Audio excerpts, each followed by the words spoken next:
Hi everyone, welcome to back Edu Anand. Okay dear student, I had taught you many chapter in composition and today I have brought a question tag. Just that it is very useful for also speaking and also all types of competitive examination. देखिए आज मैं आप लोगों के लिए एक chapter लेके आया हूँ जो चैप्टर है आपका क्वेश्चन टैग। बहुत ही महत्वपूर्ण चैप्टर है। इस चैप्टर से दुनिया के किसी भी कॉम्पिटिटिव एग्ज़ाम हो या 11, 12 हो या 9, 10 हो, ये जितने भी एग्ज़ाम होती है सबसे इस चैप्टर से क्वेश्चन दिया जाता है और यह चैप्टर जो है बहुत ही मज़ेदार चैप्टर है। आज हम लोग इस चैप्टर के द्वारा जानेंगे कि क्वेश्चन और क्वेश्चन टैग में क्या डिफरेंस है, what is difference between question और क्वेश्चन टैग। तो देखिए जैसा कि हम जानते हैं कि यदि हम सामने वाले के बारे में अगर हम कुछ नहीं जानते हैं, हम बिल्कुल अनजान हैं, तो उस कंडीशन में हम क्या करते हैं कि क्वेश्चन करते हैं। उस कंडीशन में हम क्वेश्चन करते हैं यदि हम सामने वाले के बारे में कुछ नहीं जानते हैं। लेकिन यदि हम सामने वाले के बारे में जानते हैं लेकिन फिर भी उसका वेरिफिकेशन करने के लिए अभी लग रहा है कि शायद भूल गए ये है या नहीं है, तो अपनी सस्पेंशन को दूर करने के लिए सामने वाले से जो है हम क्वेश्चन टैग का प्रयोग करते हैं। इसका प्रयोग खास करके बोल चाल में जो है बहुत ही ज़्यादा यूज होता है। आप देखिए जैसे है कि वह मुझे जानती है ना, आप लोग वहाँ जा रहे हैं ना, वह मुझे पैसा दिया है ना, वे लोग कल से यहाँ आ रहे हैं ना।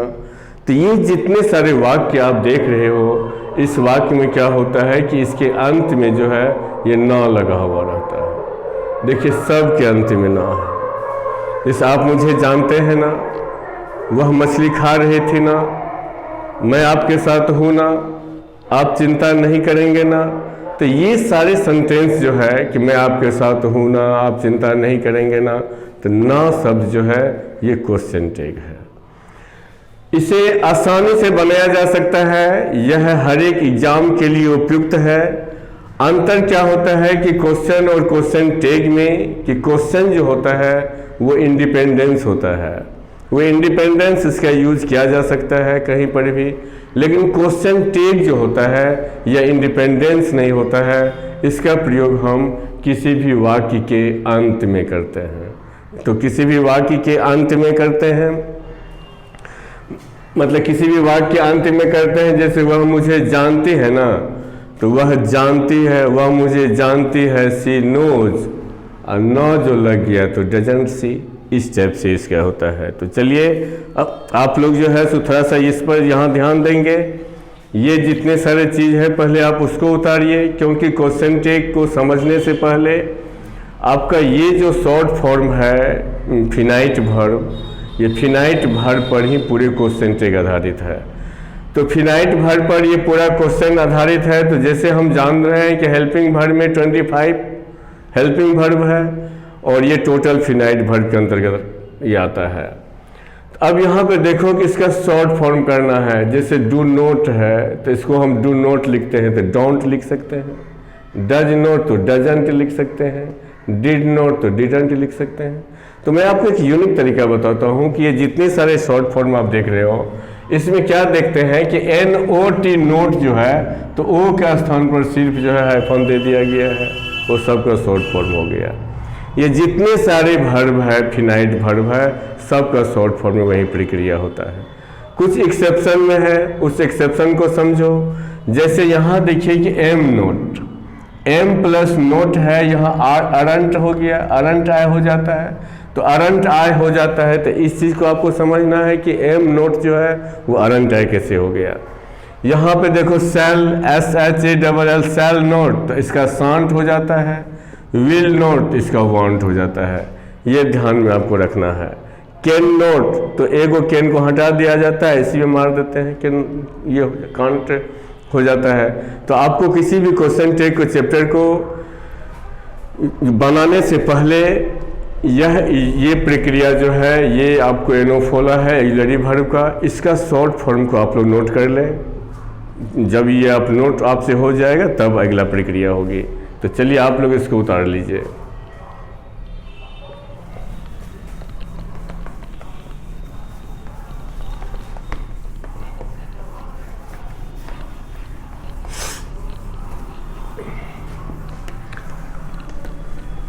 तो अब यहाँ पे देखिए कि ये जितने सारे ये एक्सिलरी वर्ब है सबका शॉर्ट फॉर्म हुआ। आपने इसमें कुछ अंतर क्या देखा? अंतर यही देखे आप कि सिर्फ शैल, विल और एम नोट में आप अंतर देखे। बाकी जो है सबका समझो कि सेम फार्मूला जो है ये समझो कि आपका वही रहता है। तो अब सवाल यह है कि अब आप लोगों को जानना है कि हम लोग क्वेश्चन टैग कैसे बनाते हैं। क्वेश्चन टैग बनाने का प्रक्रिया क्या है? जैसा कि मैं आपसे कहा कि क्वेश्चन और क्वेश्चन टैग में अंतर है। क्वेश्चन जो है स्वतंत्र होता है, ये इंडिपेंडेंस होता है, ये कहीं भी पूछा जा सकता है, इसका प्रयोग स्वतंत्र रूप से होता है। जब हम सामने वाले के बारे में कुछ नहीं जानते हैं तो उस समय हम क्वेश्चन करते हैं, लेकिन जब हम अगर सामने वाले के बारे में जानते हैं फिर भी मिस हो रहा है हमको, तो हम अपने आप को संतुष्टि के लिए, सेटिस्फेक्शन के लिए मैं सामने वाले से क्वेश्चन करता हूं कि क्या कि आप मुझे जानते हैं ना। एक मुझे लगता है कि शायद वो आप मुझे जानते हो, फिर मैं भूल रहा हूं, मुझे लगता है कि शायद हो सकता है कि आप मुझे भूल गए हो, तो उस सेंस में अपने आप को सेटिस्फेक्शन के लिए मैं यह क्वेश्चन करता हूं कि आप मुझे जानते हैं ना, वह मछली खाती है ना, वह यहाँ आ रही है ना। इस टाइप का जो वाक्य होता है। तो देखिए इसको बनाने का एकदम पूरे आसान तरीका है। क्या आसान तरीका है? यहाँ यह ध्यान देना है कि यदि आपका वाक्य असर्टिव में है, अगर आपका वाक्य असर्टिव सेंटेंस में है तो इसका क्वेश्चन टैग जो होता है वो किस में होता है? तो वो निगेटिव फॉर्म में होता है। इसका क्वेश्चन टैग होता है निगेटिव में। और यदि ये मूल सेंटेंस यदि निगेटिव में है, मूल सेंटेंस अगर निगेटिव में है तो इसका क्वेश्चन टैग जो होता है वो आपको असर्टिव फॉर्म में होता है। ये असर्टिव फॉर्म में होता है। तो असर्टिव फॉर्म में होता है, जैसे देखिए, जैसा कि आपको रहता है कि ही इज कमिंग हियर, तो he is coming here, he is coming here. देखिए ये क्वेश्चन टैग है, इसको आपको दिया जाएगा कि ही इज कमिंग हियर का क्वेश्चन टैग आप बनाओ। तो ही इज कमिंग हियर जो है, तो यहाँ पे आपको देखना है कि ये वाक्य जो है असर्टिव में है, तो ये वाक्य असर्टिव में है तो इसका क्वेश्चन टैग जो निगेटिव में बनेगा तो क्या हो जाएगा इसका question tag? He is coming here. इसके बाद कोमा दे करके ये जो एनोफोला जो फिनाइट वर्ब है ये इज यहाँ दे देंगे और यहाँ पे इजेंट कर देंगे, इजेंट। आइए ही को यहाँ रख देते हैं तो ये आपका क्वेश्चन टैग बन जाता है। तो आपने क्या देखा कि असर्टिव सेंटेंस जब रहता है तो इसका क्वेश्चन टैग बनाने का तरीका है कि हेल्पिंग वर्ब आपको देना है, हेल्पिंग वर्ब का यूज कर देना है, प्लस नोट देना है और प्लस सब्जेक्ट देना है। तो यह प्रक्रिया जो है, यदि वाक्य आपका असर्टिव में रहता है तो आप इसको ऐसे बनाते हो, और यदि वाक्य निगेटिव में रहता है तो इसका क्वेश्चन टैग जो है, इसका जो प्रक्रिया होगा ये असर्टिव के तहत होगा। जैसे रहता है कि यू डू नॉट नो मी। अब यहाँ पे देखो कि यू डू नॉट नो मी, तुम मुझे नहीं जानते हो ना। तो क्या है कि तुम मुझे नहीं जानते हो ना, तो यू डू नॉट नो मी। तो ये देखो ये वाक्य निगेटिव है, तो निगेटिव में जो क्या होता है, तो निगेटिव का जो को जब हम बनाते हैं तो निगेटिव में सिर्फ हेल्पिंग वर्ब आ जाता है। मतलब समझो कि हेल्पिंग वर्ब अब प्लस सब्जेक्ट दे देंगे।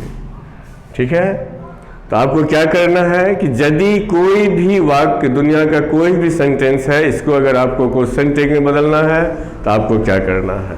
आपको क्या करना है कि यदि वाक्य एफर्मेटिव में है, वाक्य असर्टिव में है तो उसका क्वेश्चन टैग निगेटिव होता है, और यदि वाक्य निगेटिव में है तो इसका क्वेश्चन टैग असर्टिव होता है। तो किसी भी वाक्य का क्वेश्चन टैग बनाने के लिए क्या करते हैं?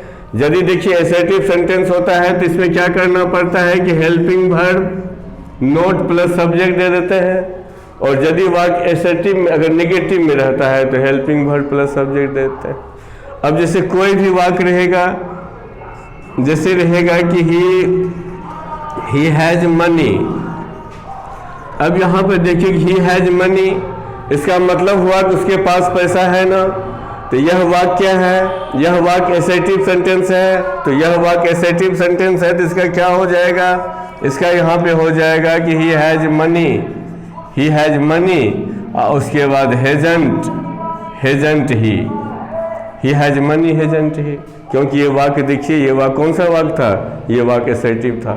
तो अगर वाक्य एसेटिव रहता है तो helping verb plus note plus subject देते हैं, और वाक्य अगर यदि निगेटिव रहता है तो आपको क्या करना है कि helping verb plus subject plus helping verb plus subject दे देना है बस।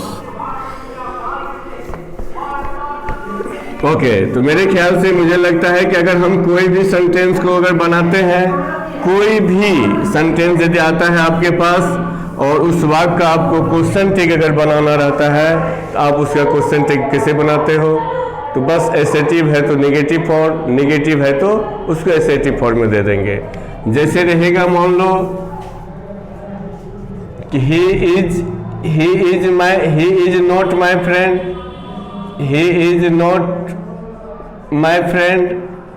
अब यहाँ पे देखिए कि he is not my friend, मतलब वह मेरा दोस्त नहीं है ना।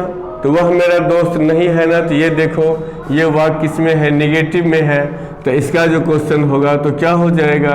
ये जैसा है उसे उतार ही देते हैं, he is not my friend, he is not my friend, और उसके बाद देते हैं इज ही, इज ही। क्योंकि ये वाक्य क्या था? ये वाक्य जो है नेगेटिव में है, इसीलिए इसका क्वेश्चन टैग जो सिर्फ इज ही हो गया। अब जैसे रहता है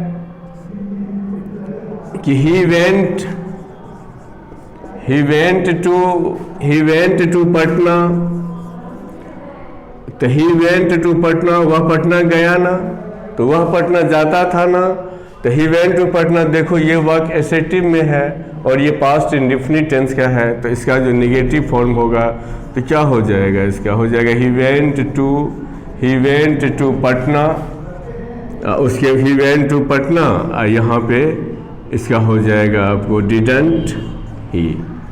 बस यही इसका क्वेश्चन टैग हो जाएगा।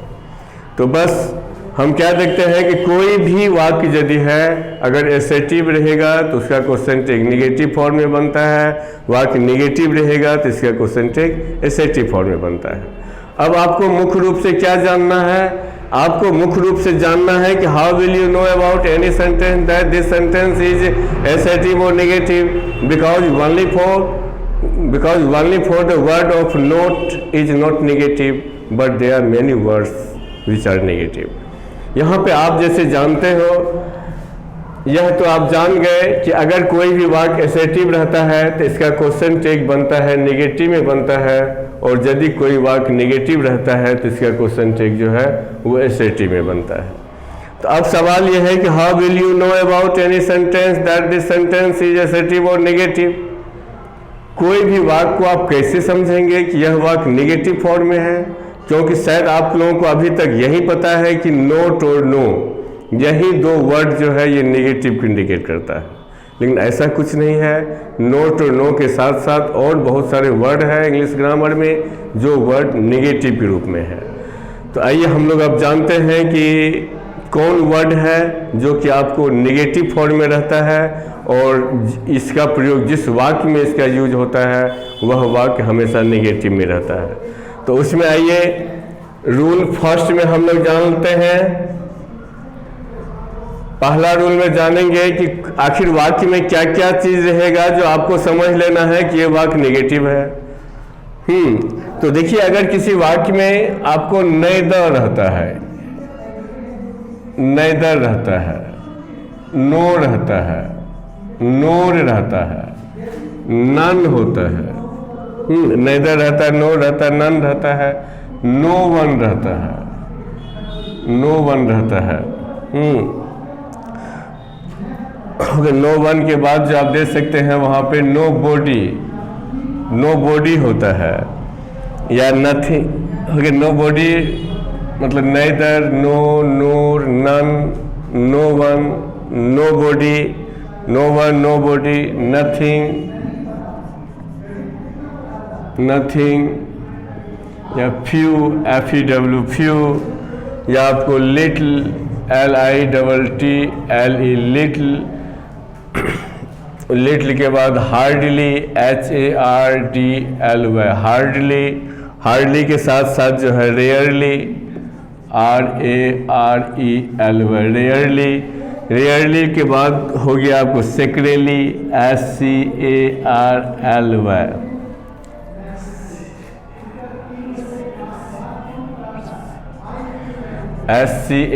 SCARCELY सेक्रेली। उसके बाद सेल्डम, सेल्डम। तो यहाँ पे देखिए कि ये neither, no, nor, none, no one, nobody, nothing, few, little, little, hardly, rarely, scarcely, seldom, ये जितने सारे वर्ड आपके सामने में है, ये सभी वर्ड जो है ये कौन सा वर्ड हो जाता है? ये सभी वर्ड जो है आपको नेगेटिव फॉर्म को ये सारे वर्ड इंडिकेट करता है, और ये जिस वाक्य में रहेगा उस वाक्य को हमेशा नेगेटिव माना जाएगा, और इसका जो क्वेश्चन टैग होगा वो पॉजिटिव फॉर्म में होगा। जैसे मान लीजिए रहेगा कि नेदर, या ऐसे देखिए जैसे रहेगा कि आई हैव नो मनी। तो यहाँ पे क्या है कि I have no money, I have no money, ये जो है ये ऑलरेडी नो है, तो नो नेगेटिव फॉर्म को इंडिकेट करता है, तो नो इंडिकेट फॉर्म को इंडिकेट करता है, तो इसका क्वेश्चन टैग क्या हो जाएगा? Have I. इसका क्वेश्चन टैग हो जाएगा सिर्फ हैव आई।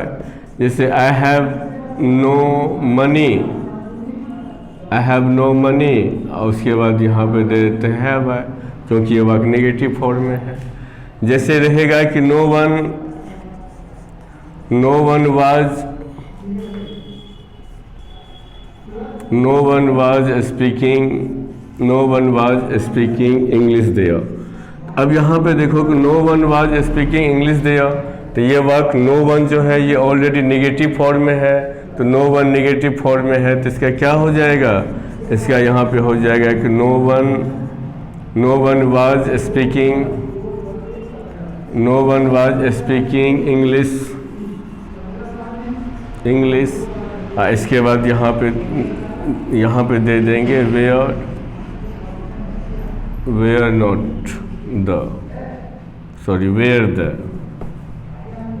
Where the. तो वेयर दे देते, नो वन से रहता है तो उसको सब्जेक्ट के रूप में जो है सो हम वहाँ पे वो दे दिया जाता है इसको। तो बस, तो आपने क्या देखा कि ये सारे वर्ड, जितने सारे वर्ड है, ये सारा वर्ड नेगेटिव फॉर्म को इंडिकेट करता है, और जिस वाक्य में ये रहता है वो नेगेटिव होता है, और इसका क्वेश्चन टैग जो बनेगा वो क्या बनेगा? वो ऑलरेडी जो आपको नेगेटिव में हो जाता है। अब देखिए, अब क्या होता है कि जैसे हम लोग जनरली जो है एसर्टिव नेगेटिव बनाते हैं, इंट्रोगेटिव बनाते हैं, तो इसमें तो इंट्रोगेटिव ये टर्म कुछ नहीं होगा। इसीलिए नहीं होगा क्योंकि यह खुद एक प्रकार का क्वेश्चन है जो क्वेश्चन टैग है।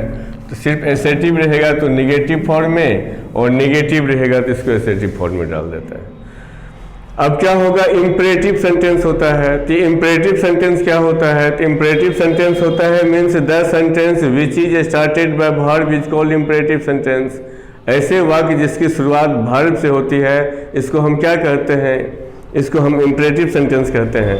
तो इसको इम्परेटिव सेंटेंस कहते हैं। तो इम्परेटिव सेंटेंस जब भी शुरू होगा तो वह ऑलरेडी क्रिया से होता है।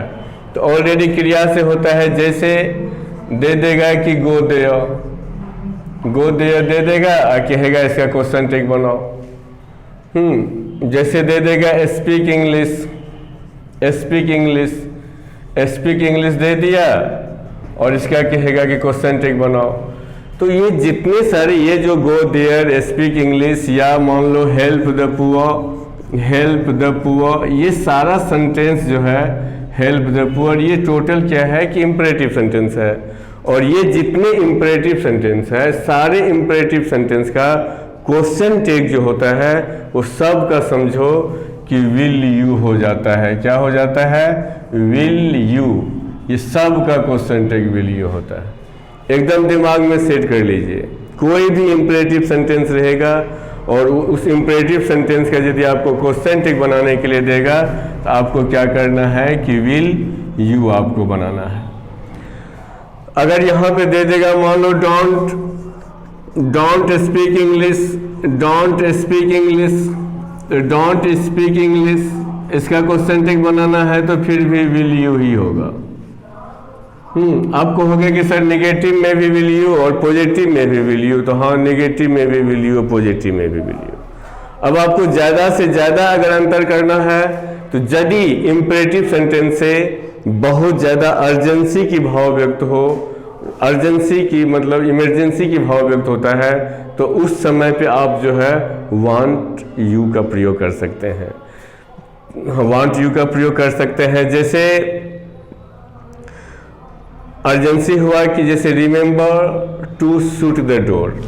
अब यहाँ पे देखो कि remember to shoot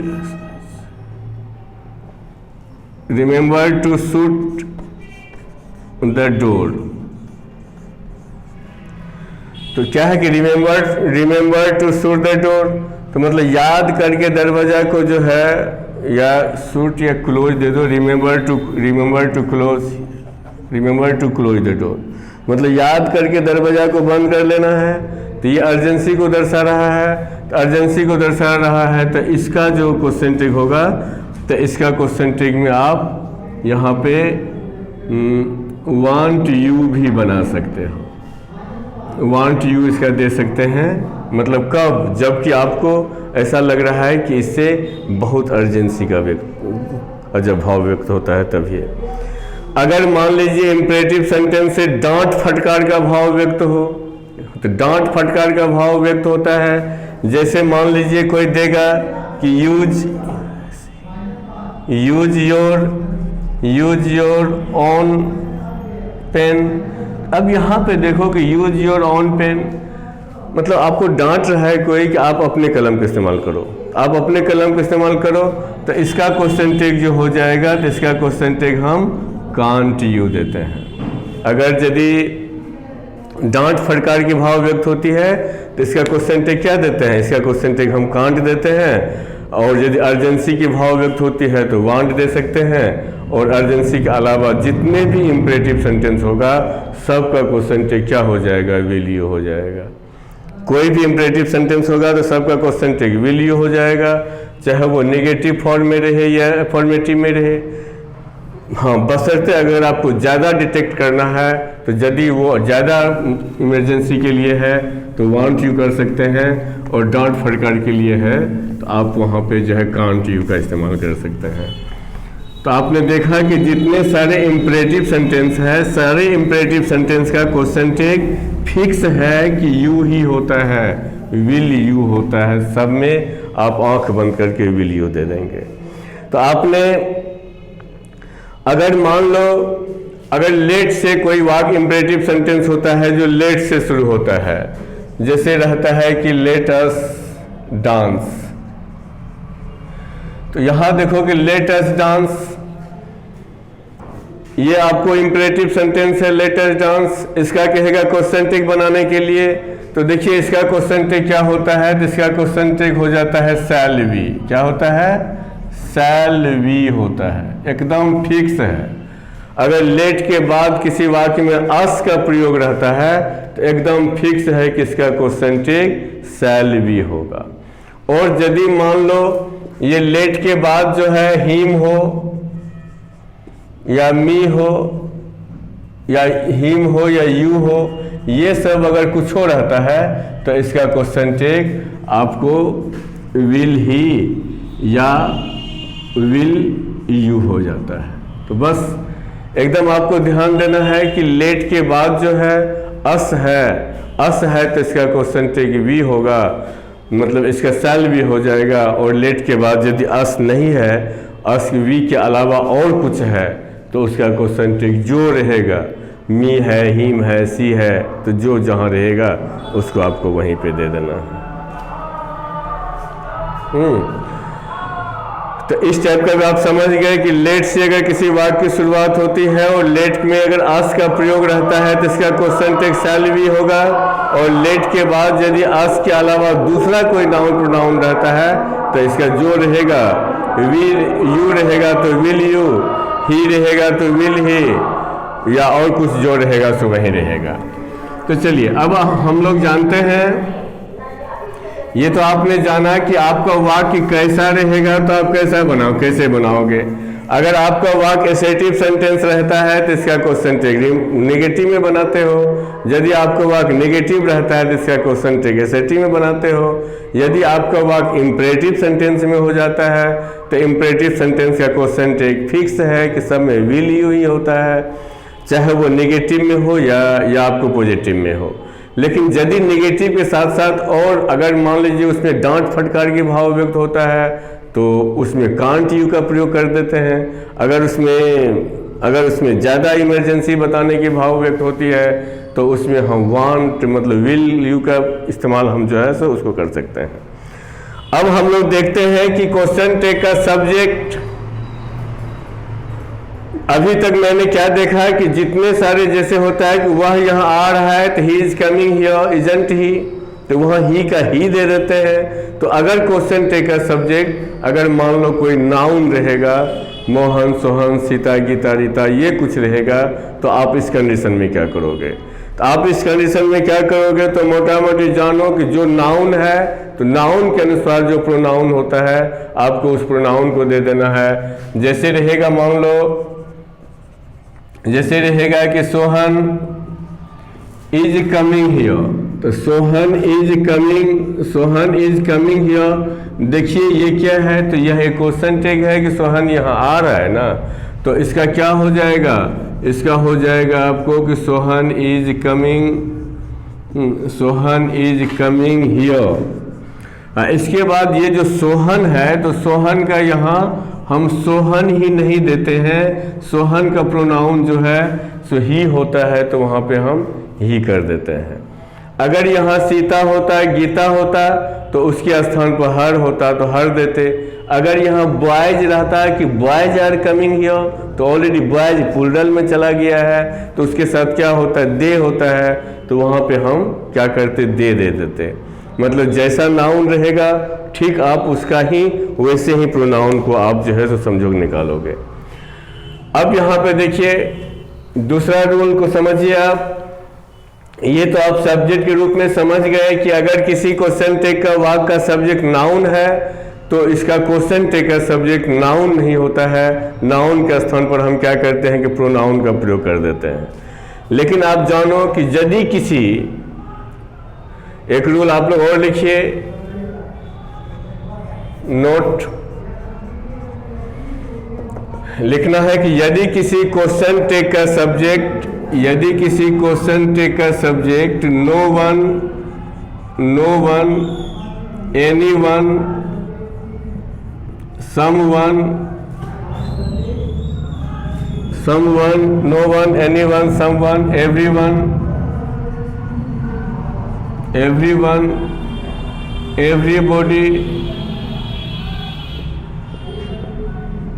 everybody, somebody, everybody के बाद जो हो गया आपको somebody या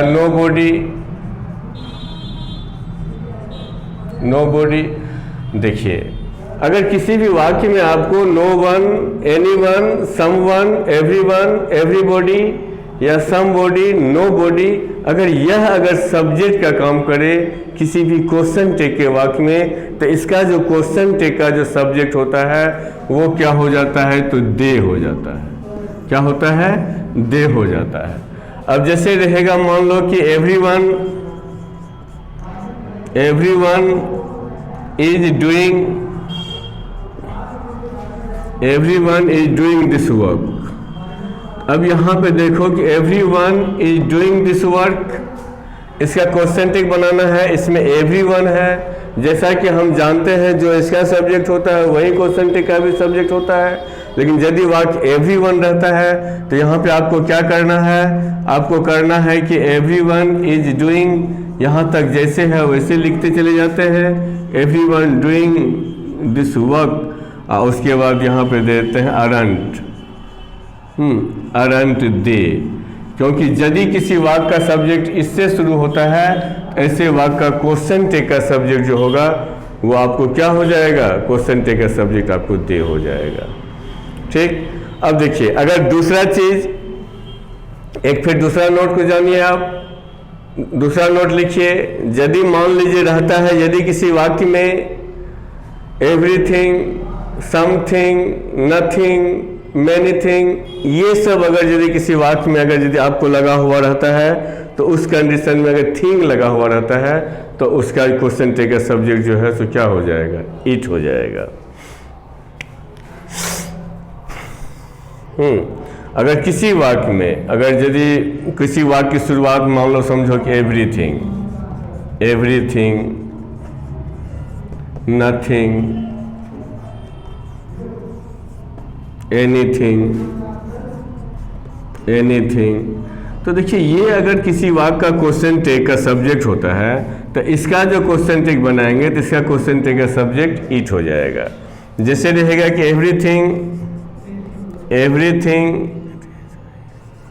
everything is good here, everything is good here, तब एवरीथिंग इज गुड हियर इसका क्वेश्चन टेक बनाना है तो इसका हो जाएगा इजंट इट, मतलब इसका क्वेश्चन टेक जो है सो इजंट इट हो जाएगा। अब अगर किसी वाक्य में all of, either of, neither of के बाद अस रहता है, अस रहेगा तो वी हो जाएगा, यू हिम ऐसा कुछ रहेगा तो यू हिम हो जाएगा। तो मेरे ख्याल से I hope you will have understood about question tag. देखिए क्वेश्चन टेक में कुछ नहीं है, यह एक छोटा सा चैप्टर है जो आपको आराम से किसी भी एग्जाम में आपको 2-3 नंबर दिलवा सकता है। जनरली हम लोग बोल चाल और स्पोकन में इसका बहुत ज़्यादा इस्तेमाल होता है। इसको एकदम कुछ नहीं है, जैसे जनरल वाक्य बनाते हैं उस वाक्य को बना देना है और लास्ट में उसको जोड़ देना है, क्योंकि क्वेश्चन टेक का प्रयोग लास्ट में होता है। वह यहाँ आ रहा है ना, तो वह यहाँ आ रहा है का बना लेना है, ही इज कमिंग हियर, और लास्ट में इजेंट ही जोड़ दोगे तो वो हो जाएगा वह यहाँ आ रहा है ना। आप मुझे देखे हो ना, तो you have seen me, haven't you, इस तरह से आप आराम से उसको बना लेंगे, बनाएंगे, इसका प्रैक्टिस करेंगे। मेरे ख्याल से शायद आपका क्वेश्चन टेक संबंधित सारा परेशानी सॉल्व हो जाएगा। और यदि कहीं डाउट हो, किसी तरह की परेशानी हो, तो आप मुझे कमेंट करें, मैं आपकी समस्या का समाधान करूंगा। और आप अवश्य देखें मेरे वीडियो को, लाइक करें, सब्सक्राइब करें। Thank you.